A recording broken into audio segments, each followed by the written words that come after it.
मित्र, सध्या रोज टीका चालू असते. मी अजूनही फार संयमाने घेतलेला आहे, मुद्दाम सांगितलं पाहिजे. संयमाने घेतो म्हणून आम्ही कमजोर आहोत असं म्हणायचं कारण नाही.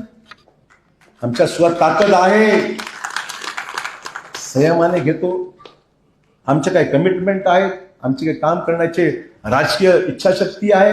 राजकारणात स्थिर राहायला पाहिजे, टिकला पाहिजे. खोटे नाटे आरोप करायचे आणि मग टीका करायला मला एवढं सांगायचं आहे, तू शौक से मेरी झूठी शिकायत कर, लेकिन एक बात हमेशा याद रख, फिर कभी हाथ मिलाने का मौका आए तो तुझे खुद पर शर्म महसूस ना हो. अरे किसी न किसी मोड़ पे तो मुलाकात हो ही जाएगी. नांदेड़ के एयरपोर्ट पे हो जाएगी या रेलवे स्टेशन पे हो जाएगी.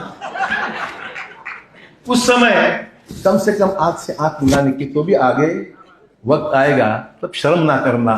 एवढं मला सांगितलं. करा ना, काय करून दाखवा. अजून त्यांचा जाहीरनामा फक्त सिंगल पानाचा आहे. अशोक चव्हाणाला शिव्या, माझा फोटो आणि खाली शिव्या, एवढंच जाहीरनामा. दुसरं जाहीरनामा आहे काय त्याचा?